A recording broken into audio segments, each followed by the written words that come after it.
तो अब तक आप बकरा देखकर ये समझ ही चुके होंगे कि होने क्या वाला है, और बकरीद की ये रात मेरे लिए इतनी ज्यादा यादगार होगी कि मैंने ये सोचा ही नहीं था। तो चलो आओ मैं बकरीद के दिन की पूरी कहानी बताता हूँ। तो स्वागत है आप सभी का आदिल के व्लॉग में। तो सुबह सुबह हम सभी घर वाले तैयार होकर निकल जाते हैं ईदगाह की तरफ ईद की नमाज अदा करने के लिए, और सेक्टर 6 जामा मस्जिद पहुंचते ही हम सारे मुसलमान भाई चले जाते हैं ईदगाह की तरफ नमाज के लिए। यहाँ पर हर साल लोग हजारों की तादाद में आते हैं। और क्या आपको पता है कि आखिरकार बकरीद को कुर्बानी क्यों कहा जाता है? और अगर नहीं तो चलो आओ मैं बताता हूँ। पैगम्बर हजरत इब्राहिम अलैहिस्सलाम को अल्लाह ने ख्वाब में एक हुक्म दिया कि अपने सबसे प्यारे बेटे इस्माइल अलैहिस्सलाम को अल्लाह की राह में कुर्बान कर दो। हजरत इब्राहिम अलैहिस्सलाम अपने बेटे को कुर्बान करने के लिए तैयार हो गए। हजरत इस्माइल भी राजी हो गए, और जब हजरत इब्राहिम कुर्बानी के लिए गए तो अल्लाह ने जन्नत से इस्माइल की जगह एक दुम्बे को भेज दिया। और मालूम हुआ कि ये एक इम्तिहान था, और इस इम्तिहान में अल्लाह को इब्राहिम की नियत और वफादारी काफी पसंद आई। और ईद उल अज़हा जिसे हम बकरीद के नाम से जानते हैं वो अपनी सबसे प्यारी चीज को कुर्बान कर देने का नाम है। तो ईद की नमाज पूरी हुई और सब लोगों ने एक दूसरे से गले मिलकर ईद की मुबारकबाद पेश की। और यहाँ पर मेरा भाई साहिल भी मुझे मिला, तो भाई से भी ईद मिलकर मैं निकल जाता हूँ कब्रिस्तान की तरफ अपने घर के मरहूमीन के कब्र पर चादर पेश करने। नमाज अदा करने के बाद घर के सारे लोग सबसे पहले यहीं पर आते हैं, और यहाँ की भी भीड़ तो आप देख ही सकते हो, इतनी ज्यादा कि चलने तक की जगह नहीं बची। तो कब्रिस्तान में फातिहा पढ़ने के बाद मैं निकल जाता हूँ अपने घर की तरफ। घर आया, सबसे ईद मिला और फिर चले गए कुर्बानी के लिए। थोड़ी देर आराम करने के बाद मेरा भाई अरसलान आ चुका था घर पर। पता नहीं यार, ईद के दिन अपने दोस्तों के साथ घूमने में अलग ही मजा आता है। जितनी भी टेंशन और थकान होती है सब एक मिनट में दूर हो जाती है। थोड़ी देर हम घूमने के बाद चले जाते हैं एक दावत में, और वापस आते वक्त महफिल का माहौल देखो।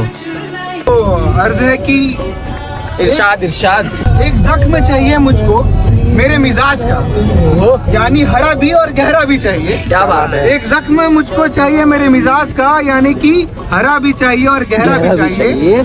क्या हुआ जो मैं हो गया हूँ थोड़ा बहुत खराब, थोड़ा बहुत खराब तो होना चाहिए।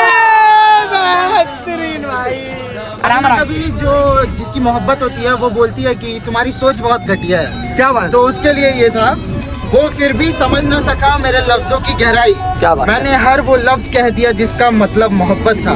और इस शहर में सारे मैखाने मुझसे मुरीद है, आदत है मुझे उसके आंखों के जाम की। क्या बात। वो तब भी समझ ना सका मेरे लफ्जों की गहराई। क्या बात। जब वो कह रहा था कि तुम्हारी सोच घटिया है, मैं उस वक्त भी उसे ही सोच रहा था। तो बस आज के लिए इतना ही, और अगर वीडियो पसंद आई है तो पता ही होगा क्या करना है। आदिल के व्लॉग को जल्दी से फॉलो कर लो ऐसे ही अमेजिंग कंटेंट के लिए।